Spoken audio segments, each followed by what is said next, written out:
If you want to get your questions answered, put those in the group chat. And I have a poll up. I'm going to close that in just a second, and we'll go over those in a minute. But I want to go ahead and let Dean Jones start us off, and let's see what information he has. And as he finishes up, we'll start answering and asking your questions that you may have. All right. Well, welcome everyone. It's really great to see student faces. It feels like it's been a really long time for me since I've seen students. I'm so happy to see you guys here, and I really appreciate you joining us today. The goal for the day is to answer as many questions as we possibly can. Now, I will give the caveat that some things we don't know yet. So, but what we do know, we will share. The goal is transparency and openness. And so, yeah, there's the caveat. So one of the things that's happening currently at Austin P in the bowels of the Austin P system is that currently delivery modes for courses are being changed.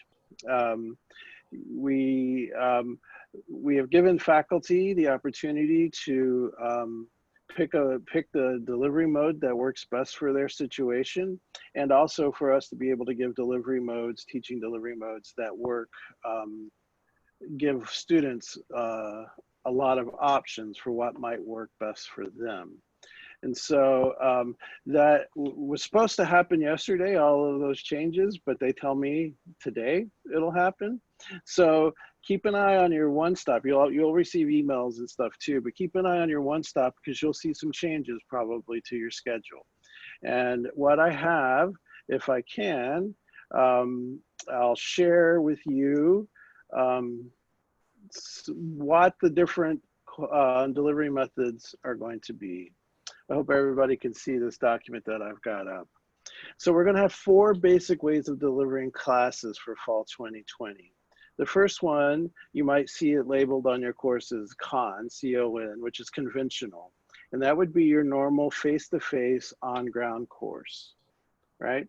We're used to that. That's the normal way that we deliver course content. Or you might have web. We're familiar with that one as well, which is asynchronous, which means that you don't have a meeting time.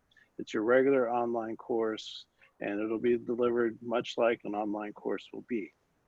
Now, the other one, this is a new course delivery method code from the state that we had to follow what the state had available. You might see a class listed as delivery method as DVC, which means desktop video conference, which means it'll be an online course, but it will have meeting times. So it'll still be, say, 8 to 8:50, Monday, Wednesday, Friday, and your professor will use Zoom or other such software for, much like we're doing now, to deliver the course content. And then, of course, we have the hybrid class, which are courses that combine on-ground, face-to-face instruction and online instruction. And that form, hybrid, would probably be the form that would have the most variety of ways of course delivery. One of the ways that will communicate that to you is that your professor will reach out before the semester starts, and if it's a hybrid course, and explain how the course will work. Also, D2L shells will be available a week before classes start, so you can log in and see the syllabus and hopefully get a welcome message of some sort from the professor, and you'll get a sense of how the course will be delivered. And the goal with that is if it's a delivery method that just doesn't work for you, you'll have time to switch classes before school starts.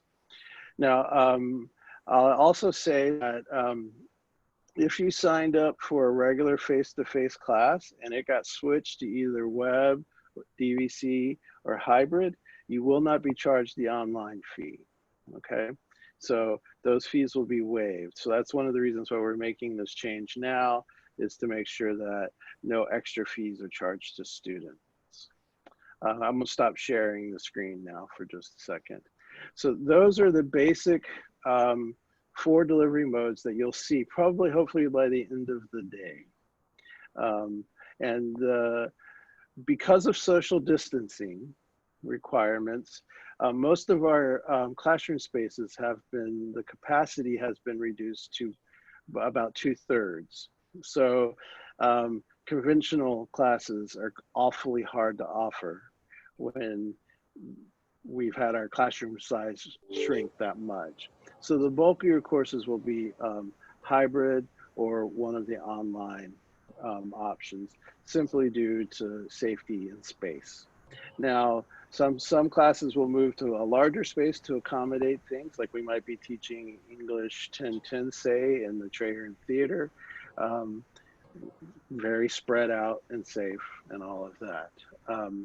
You've probably already heard also that face coverings are required and mandatory of everyone on campus. So we'll all get very used to seeing each other with our masks on during the fall semester. One of the things we have worked out is the professors will have a faceplate, so you can actually see their mouth move and maybe hear them a little better over the muffling of a mask. So those are kind of the basics, and I'm sure there's tons of questions based on that. But if it's okay with you guys, there were some questions that were delivered ahead of time, and I'd like to address those if that's okay. And then we'll open it up from questions for everybody else.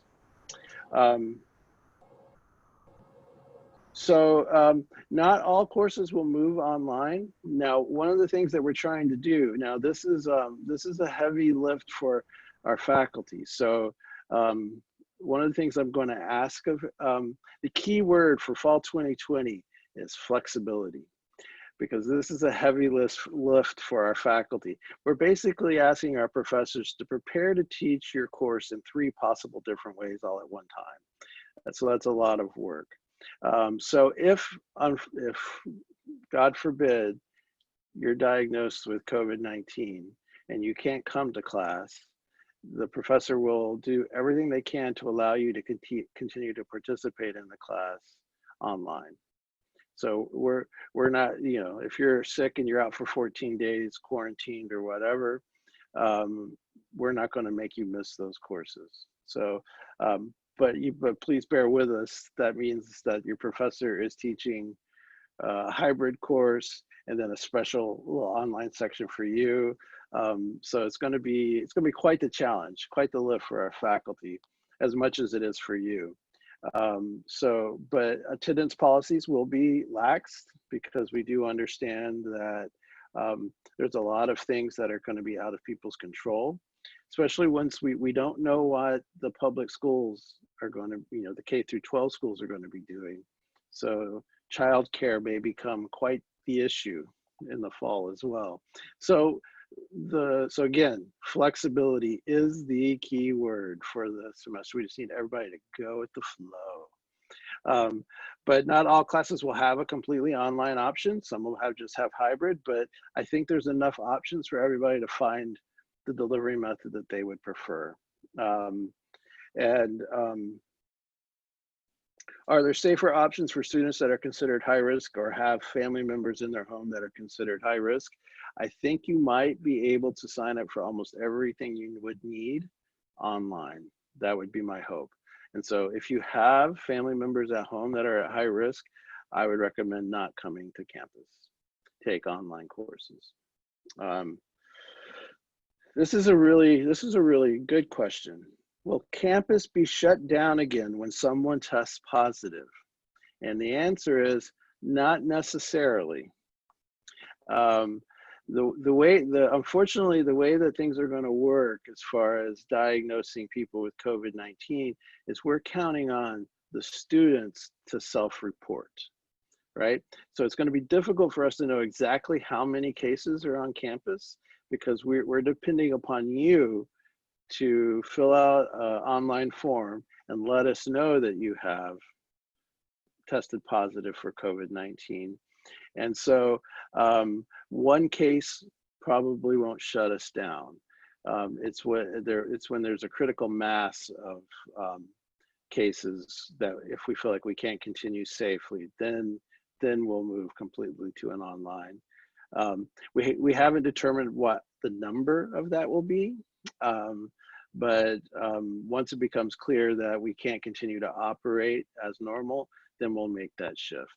The goal is not to do that. We want to give you as close to a traditional experience as possible, but at the same time, we want everybody to be healthy and safe. So we'll make that decision as time moves on.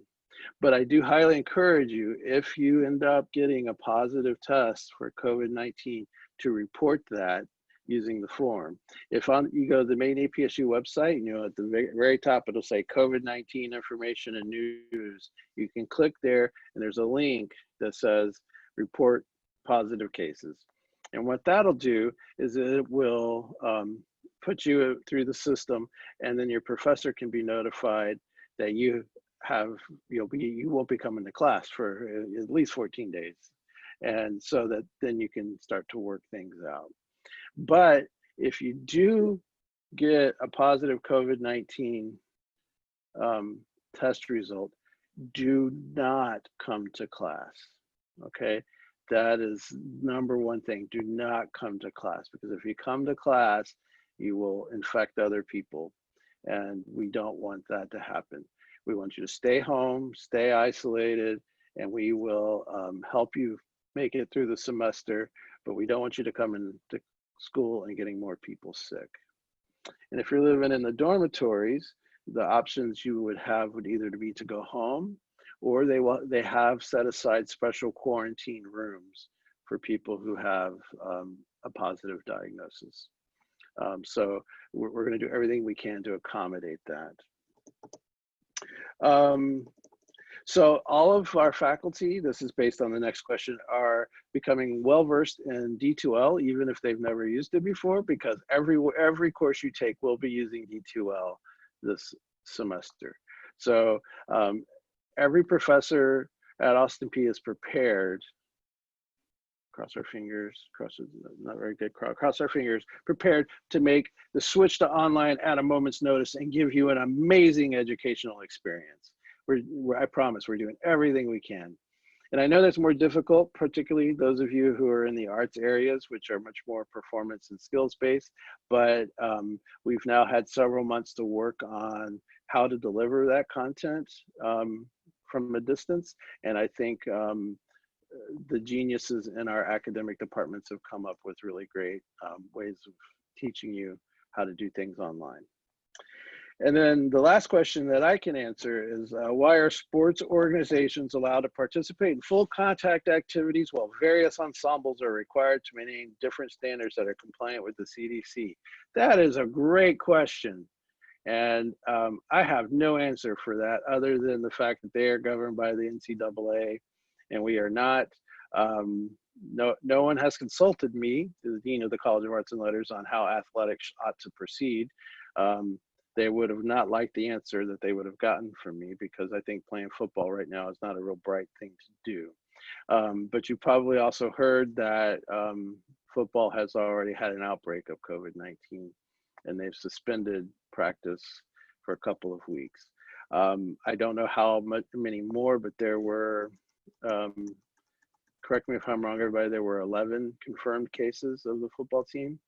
And so I don't know what's happened after that, but yeah, it's not fair.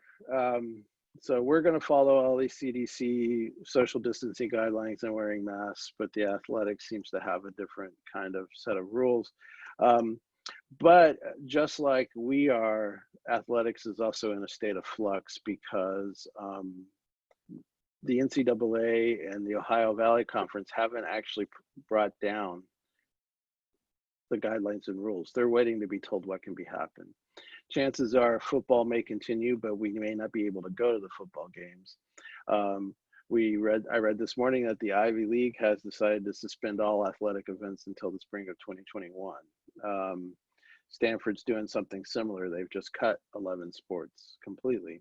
So we don't really know what's going to happen with that. I'm also, my main concern as far as athletic is concerned is the governor's own marching band. I want them to be safe. Um, so like I pretty much have already stated that if we have audiences at football games, the governor's own marching band will not be crammed into that little corner of the football stadium to play pep during the game. We'll come in at halftime and do a socially distanced routine and then leave, because I don't want our wonderful marching band to get sick.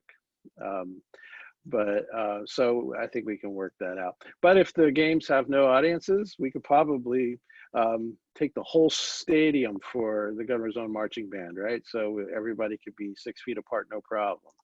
So we're still working at that. Dr. Branscombe, Dr. Snetler, and I are still kind of working out the details on that. But that was a list of questions that came to me.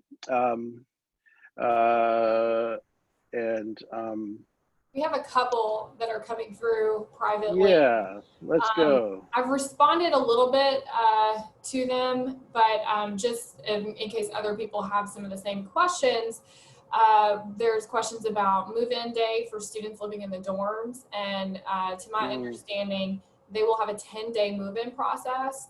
And they will be contacting students within the next week or two about signing up for a time for move-in during those 10 days prior to school starting. So I definitely just watch your email for that as well. Yeah, there won't be that one mass day when everybody's moving in. They're going to spread it out so that we can get some distance between them. Also, there won't be people there. Usually there's a ton of current students and faculty and staff out there helping people move into dorms. That will not be happening this year. And I believe that students moving in will be limited to the amount of people that they bring with them to help them move in. So prepare, pack light, because it's going to be a hard move, I think. Then we have one about medical exemptions for face masks. Have you heard anything about that, Dean Jones? If a student I have has not. an exemption? I have not heard anything about that, but I know it's been talked about, but we have yet to come up with a policy for that.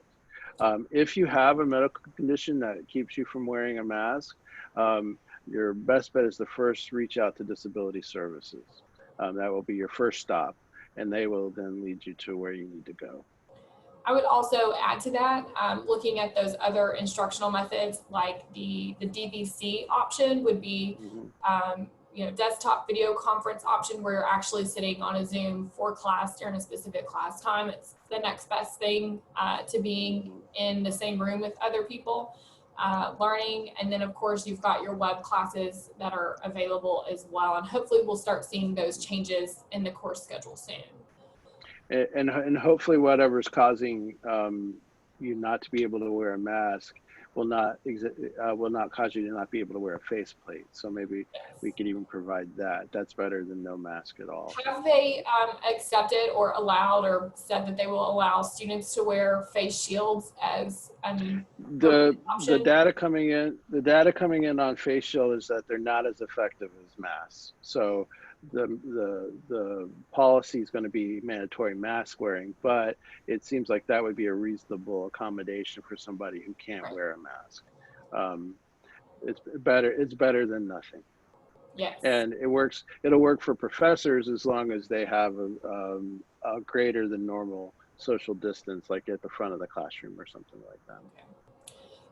Another question is, if a student comes to class with COVID and doesn't know that they have it, but then spreads it around to other classmates and their peers, does the university have a plan on how they're going to handle that? Maybe tracking and contacting other students that may have been in contact with that person? Contact tracing is probably one of the most difficult things that we're facing for the fall semester. That how that would work is still being hashed out, because it's just a complicated process, and we really don't have the knowledgeable staff in place to do it effectively. I would assume and again, this is an assumption, that if someone was attending class and then got a positive diagnosis, that it would only be right to notify the members of the class of the possibility. But our hope is that if you're 6 feet apart with your mask on, that it wouldn't have mattered. Um, but yes, my hope is that we're transparent when we have the information. Again, the key to all of this is self-reporting, and I can't stress that enough. We will not be testing students. Um, so it's up to you to let us know when you get a positive test, or otherwise we won't know. And that's my bigger fear. So if you're experiencing COVID-19 symptoms, I would prefer, my advice would be to go ahead and quarantine and not attend classes, but get tested so that you know for sure. The county, is providing free COVID-19 tests. Unfortunately, the turnaround time on the results is not speedy. Premier Medical also provides tests, but they're not very quick either. I'm seeing a week and a half turnaround time from the test to getting the results. Of course, work with your professor. So work with your professor to work out accommodations. Yeah, and if you are getting tested, then that is an automatic, like you should be quarantining, self-quarantining. So letting your professors know that you're waiting on a test is definitely very important during this process. Mm-hmm. I'm gonna bring up Marcus Hayes. He's on here. Yeah. And a lot of dance questions, it looks like, and I know you're answering in the chat, which I really appreciate, but just in case others need to see this, do you want to address those questions, Marcus? Yeah. Yes. Hannah, you got a lot of questions. I'm trying to answer them in the chat, and I'm also cracking up because Hannah and I are texting while we're also chatting. And it's like, you could have just texted me these. But I think these are good for everybody to hear. Yes, no, absolutely. So I was going to say that currently the dance technique classes are planning to move forward with in-person. It will certainly look different. Recommendations are that you don't get your heart rate up because that increases how deeply you're breathing. And so the dance faculty, we're working on what that will look like for us, how many people should be in the room at once. Also looking at purchasing the athletic mask from Under Armour because that seems to be a recommendation from the NCAA. So we're certainly looking at all of those options. As far as performances, if we are able to pull off some performances, and we are planning to, there will not be an invited audience. So that will also look differently. So small shows that are streamed Facebook Live or streamed on Zoom, something like that. But we are planning to do some performances, and there are going to be some opportunities for things that are different. So we're looking at doing an audio book. So there, it's an opportunity for people to audition, to think about characterization and voiceover work. That is going to be a collaboration with our creative writing faculty, and is another skill set. So, I agree with Barry when he says flexibility. Things are going to look different because they have to look different, and we want to keep people safe. But then we also want to move forward. And many of you on the screen are, sophomores, juniors, seniors. You are already in the pipeline. We want to keep you on track so that when you graduate, you're ready to go out and get a job. We made the tough decision as a college to not hold events in which we invite the public, simply because we don't have as much control over public. So how do we mandate and enforce social distancing in an audience? Because the production ends, everybody's going to cram into the doorways, right? And so there's just things that we can't control. And then not to mention, if it's a musical theater production or a vocal production, you guys are super spreaders, is the term. we probably can't get the audience far enough away from you to be safe. So we're going to be some creative about it. Dr. Branscombe, you guys have some creative ideas in music if you'd like to kind of share those. Sure, we are working on all kinds of innovation to make sure that the quote performances that we do have are able to keep students progressing towards their degrees, keep students able to perform their recitals and such in creative ways that will hopefully more directly engage audiences that we would not normally be able to reach. And also exploring some outdoor options across campus and across the community where we can control the audience. That's one of the key sticking points. So it would not be something, if any of you are familiar with the Clarksville area, it would not be something like the downtown Commons area because we cannot really control who's coming in and out. It would be something more along the lines of Bell Hollow, which is in the back area of one of the big antique shops on Madison Street. We can control the audience. We make sure we know who's there and who's not, and it'll be a lot safer for everyone involved. Okay. There are a couple more questions coming in. I really appreciate y'all sending these out. So we're going to try and get onto a few of these. So a couple questions are coming through on how are students going to know what instructional methods their classes are. And now that everybody's already registered, it's possible that they're going to be in multiple different types of instructional methods and how they will be expected to get from maybe an in-person class to then an online class that's meeting synchronously. So can you maybe explain what their schedules might look like if they check it? Will that change on their schedules, and then how will they manage that? It will change on your schedules. And like I said, I hope that change occurs today, because we want to give you plenty of time to make the decision what's best for you. What the delay in making the changes to your schedules has been that, unfortunately, the way our scheduling system works, if you change the delivery mode, it drops everybody from the class. And we were kind of hoping to avoid that.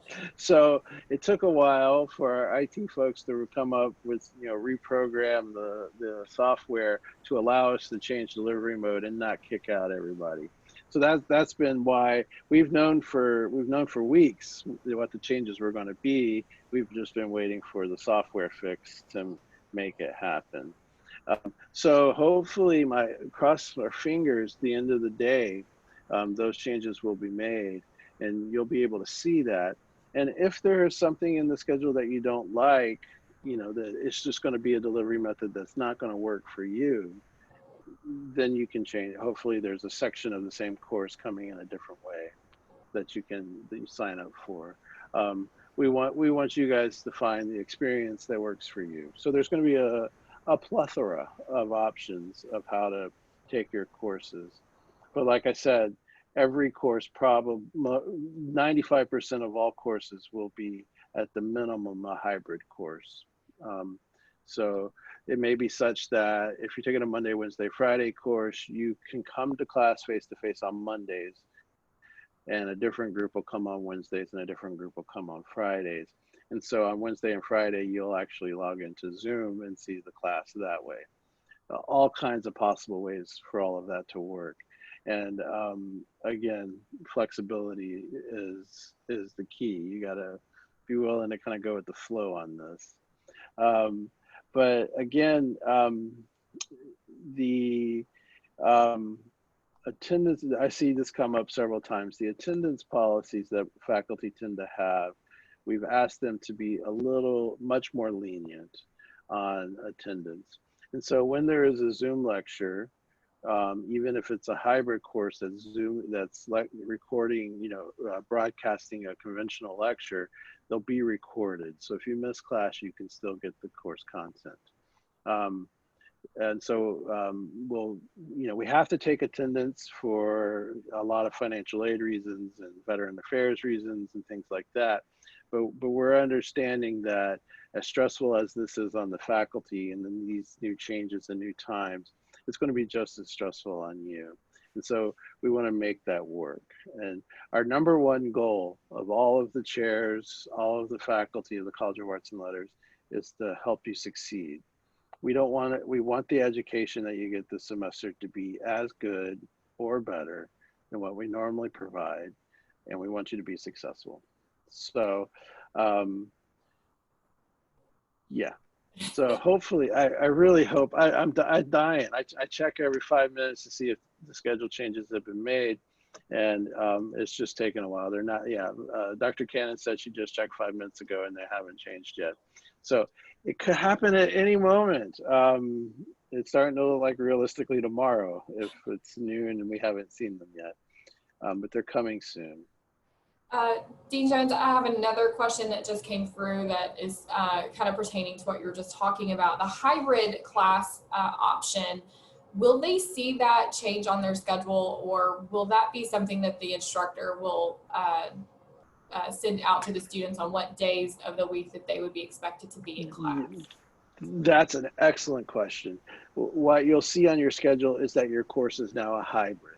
Now, the mechanics of how that course will work won't be provided at this point. When you'll get that information is about a week before classes start, when the professor's D2L shell is available, in which they'll explain how the courses structure will work. So unfortunately, we can't give you that information right away because the faculty are still figuring this out. And so, but a week before, the syllabus will be available to you in D2L. And I'm encouraging faculty to either record a welcome message explaining how the course will work, or at least a written welcome that explains how the course will work. And if there's a certain attendance days, they'll provide that. So you'll know before classes start if you come on Monday or Wednesday or Friday, and so on and so forth. So we're going to try to give you that ahead of time. Mainly because you deserve to know, but also if it's just not going to work, we want you to go ahead and switch your courses. You know, find a delivery mode that works for you. And for the classes that will be taking, that will actually still be on ground and in the classroom, do you know what the cleaning is going to be like in those rooms and whose job it will be to clean it? And this is coming from some like TAs and faculty. Yeah, did faculty ask that question? That sounds like a fact. It's Tony, anonymous. was that you? I think that was Dr. Morris.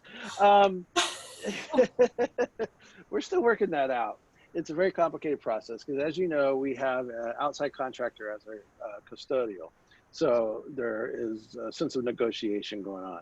However, the problem is that we have basically 10 minutes between courses, right? So that doesn't really leave time to disinfect a room. However, there will be disinfectant wipes to wipe down dust and things like that. So and again, this is not official Austin Peay policy, but if it was me, I would have my own disinfectant wipes and I would wipe down my desk before I sat down. I wouldn't trust anybody to do that for me. And to be frank, you know, we're going to ask professors to wipe down desks and stuff like that. I've taught in rooms the professors forget to log out of the computer. So I don't really trust our wonderfully talented, absent-minded professors to even remember to do that. Really, you know, I would, you know, if you have a laptop, bring it. If you have disinfectant wipes, bring them, wipe things down yourself. Wash your hands a lot and don't touch your face. That's gonna be the key. Now the rooms will get a real deep clean in the evenings, but it's going to be almost impossible to do that sort of deep clean in the 10 minutes between courses. It's just we don't have the staff nor the time to really pull that off. So take that into your hands, because you can trust yourself. Don't trust me to do it. Excellent. So it looks like I'm so happy the chairs are in here because y'all are killing these answers in the chat. So I really appreciate that. Why don't we just take a second, and if y'all feel that some of these questions should be answered aloud, like perhaps Dr. Branscombe answering the questions about ensembles and how those will be conducted this semester differently. I think that one might be something that everyone should know. Sure. So there's a lot of the answer to that question that is based on the size of the ensemble and based on the instrument. So playing a stringed instrument is not too much of a super spreader, but being a singer or a flute player, you're flinging stuff everywhere. So all of that really impacts what's going on. I put in the chat that Dr. Walnick and Mr. Schnedler are working on some very innovative ideas. When they described to me what they're going to do, it made me want to join the ensembles because it's going to be really, really cool. And I don't want to let their cat out of the bag before they're ready. And it's also something that we're not really sharing with the other universities across the state because it's going to result in some really cool projects and we don't want anyone stealing our thunder. So I'll be joining orchestra for the fall semester so I can have my name on some stuff as well. It's gonna be top cool. secret. Now, for some individual lessons that have super spreader events, vocal, flute, plexiglass shields have been built and provided so that there's a spit guard, like a salad bar between you and your professor, so to maybe keep some of that down. Yeah. Also, a lot of the lessons will not be taught in the faculty members' studio. Instead, they will be taught in some of the larger spaces on campus that are not large enough to be a classroom, but they're not small enough to be an office. So as long as we're keeping about 15 feet between student and faculty with a salad bar shield. I'm going to start calling it that. Salad bar. Yeah, the salad bar spit shield. Don't reach over it like a Chipotle. Okay. Any other chairs want to take a second to explain how y'all are managing in your own departments for those students? I just wanted to say, I don't know how many students need to take foreign language, but all of our foreign language classes are going to be online, and the foreign language faculty are getting together and are developing ways to do face-to-face, to do Zoom. We're looking at some software that will enable that speech component, the conversation component to happen, and developing a list of best practices to ensure that students are engaged with each other and with the professor. And so that's something I know that is a little concerning sometimes to students. Foreign language online can be tricky, but everybody is in it together and are working to make it a great experience. And as the French professor said, it's going to be a lot easier for you to see the movement of the mouth and the way words are shaped when you're up against a Zoom screen rather than behind a face mask in the classroom. So I think, again, people understand the challenges and they're working really hard to adapt their classes. Great point.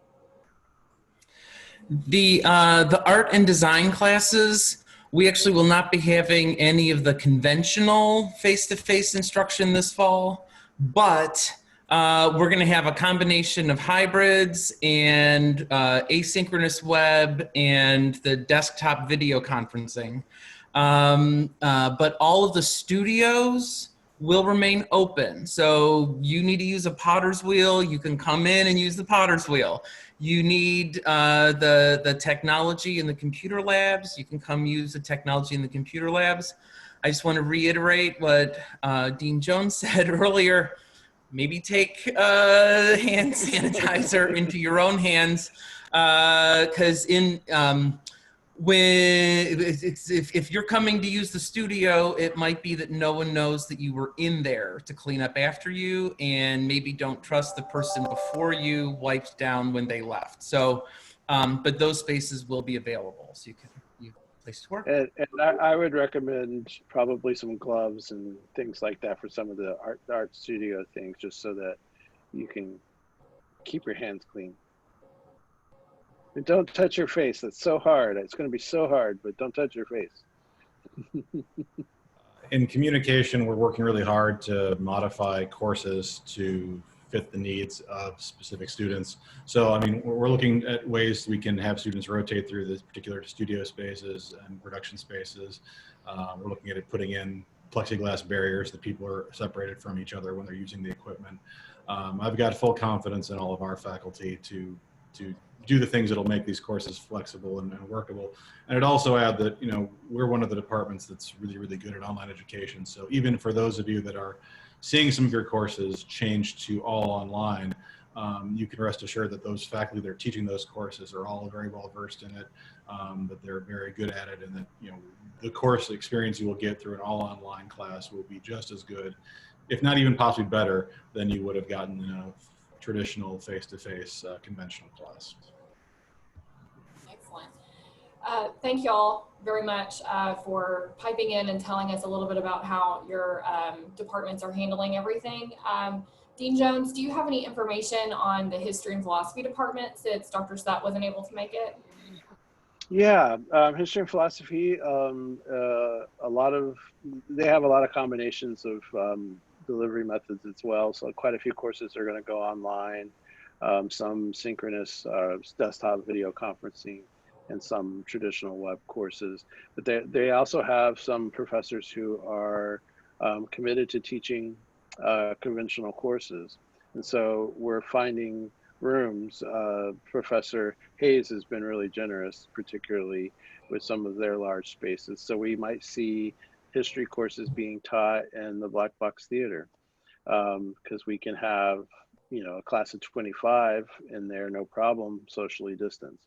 So they're providing a multitude of different options for to deliver those classes. And like a course, like if you're taking a history course that gets moved into the Black Box Theater, there will be an AV system for the faculty to use and a PA, a microphone system, to make sure that everybody can hear well. So we're doing everything we can. But you know, pretty much every department is there's going to be every possible way you could imagine a course being delivered. It will be delivered. So yeah, history's got to figure it out. And they also are a department that has a lot of experience with online teaching as well. So I expect quality courses will come out of that. Absolutely.